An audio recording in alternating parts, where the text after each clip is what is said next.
Have you ever met a feedback monster?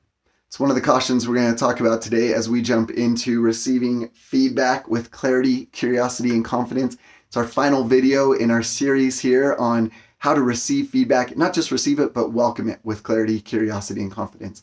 If you're starting here, just pause the video, go back. This is not going to make much sense because I'm not going to hit too much of this. What we've got behind me. What we're going to jump into now is when we get to the end of training like this, here are 3 things to keep in mind in both for yourself and having a conversation with that person receiving the feed or giving you the feedback so that it can be more productive moving forward. So number 1 is this. We want to beware the feedback monster. Now, the feedback monster rears his ugly head after we have trainings like this on either giving feedback or receiving feedback. And we're like, okay, I've got the skills. I'm going to go practice. Good intent. What we need to do is just move forward in the same natural, organic tempo and pace of how feedback happens. We can still seek it out. We can ask for it. We can be ready to receive it. But we don't want to change that tempo and pace of what's happening right there. What we might need to change is just the type that's happening or recognizing how much appreciation is happening. So go back, find out about ACE and why you need the most A and then some C and then a little bit of E to go in there. But when it comes to this training, don't become the feedback monster. Just take these skills, practice them, have them ready so that the next time that you either request feedback, hey, I'm wondering how I'm doing. Could you give me some feedback on? And then do it the right way. Say, whatever word you're going to use for appreciation. Did I do this well? How could I improve here? Or how would you evaluate that? Or what was the rating on that? You can enter that and invite that, or they're going to come to you, Russ, can I give you some feedback? Or I've got some feedback for you. Great. Okay, we're ready to go.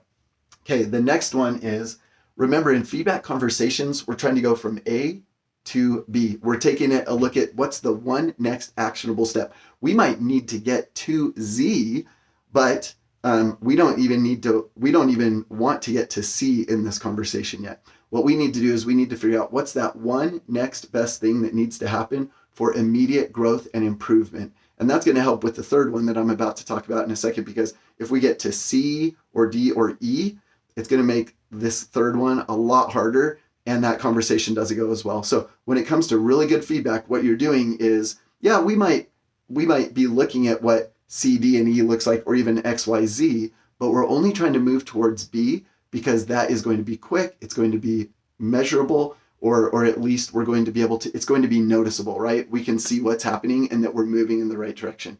So whether you or the other person has to do it, we just need to acknowledge, like, what's B look like? What's that next step? Not the end result. We'll talk about the end result, but what is next step as I leave this conversation? The next thing that I need to do, the next thing you need to see, the evidence, the movement, whatever it is that we need to be able to notice, what is that thing? Okay, and then the further that goes, even with B or beyond, here's what we need to understand. There's something called the J curve. You can do a little research on that. Maybe we'll talk about it in another video. But essentially, the J curve goes along the line of skill and time, right? So let's say this is something that I need to improve. Well, if my skill wasn't meeting the standard, I'm already below. Often when we try to change something, what we always want, the person in the feedback conversation and us, is that we're just going to take off and have more of a hockey stick experience, right? Okay, well, now I've got the information, hopefully the resources, the support that I need. And sometimes it is going to happen that way. What we do need to understand is, and have a conversation about, is it actually maybe a J curve, that it might take a little bit of time. There may be a little period here of incorporating this new information, new skills, new resources into my life. That's all meant to help me and get me there. But I'm going to need to learn it. I'm going to need to practice it. I'm going to need to try it out. And then I can start to get better. When we understand that, then we can figure out what's that amount of time. Okay, if we want to see the noticeable movement to be, then how long do we need for that to be able to happen? Can it just happen right now? Great, then we're going hockey stick. If it can't, let's just recognize it and be on the same page there. All right, so as we close up today with a quick review, I want to remind you that I'm a resource to help you fulfill your responsibility to yourself, your team, and your organization. And as a Maxwell certified coach, trainer, and speaker, I can come in, and this is one of those powerful books that I love to use to do that. It's Everyone Communicates, Few Connect. So let me help you move people into better communication, greater collaboration, so we have more creation, and that'll lead to better results, better retention, more revenue, and the company thrives and the people thrive. Okay, so wrapping up here, little overview. Receiving feedback is actually the leverage point over giving feedback, because 100% of the ownership lies with the person receiving the feedback. They're the one who has to actually go and do something with it, no matter how well or poorly that feedback was given. The leverage point is always with the person receiving it. We can actually receive feedback with clarity, curiosity, and confidence. And what we've been going over here in these videos is how to help you do that. And here's what we need to understand. In every conversation, there's a feedback arch. In that arch, it can be exacerbated by some triggers that when we're receiving feedback, especially if we don't know what we're getting. It could be us questioning the truth, the relationships, or our own identity that's coming up here.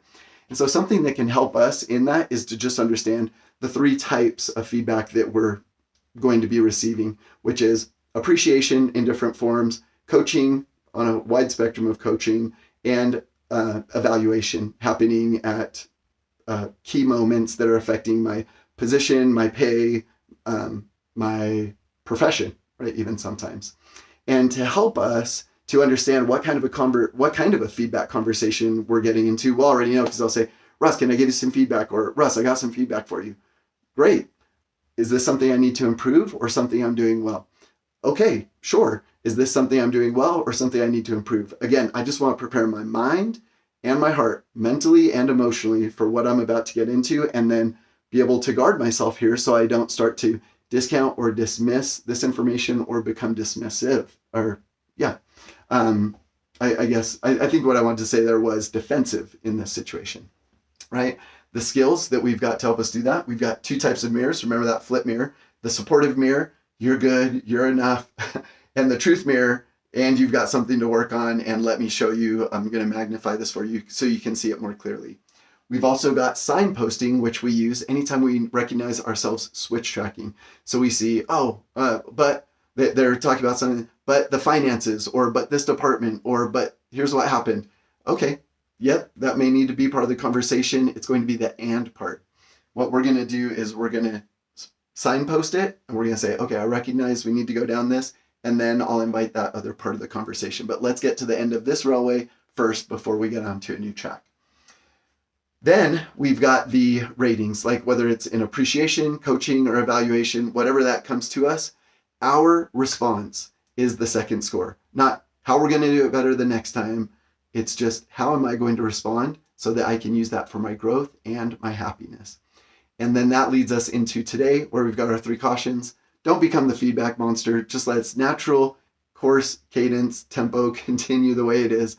Remember, it's from A to B. So even if we need to get to Z, let's not even try to hit C yet. Let's get to B, figure out what that looks like, because that will help with number 3, which is the J curve. The further along the alphabet line that is, the harder that J curve is going to be. And if we want a hockey stick, well then, hey, let's get it to B. Let's get them up as quickly as possible. Let's get it to C, up as quickly as possible. And we keep going that way.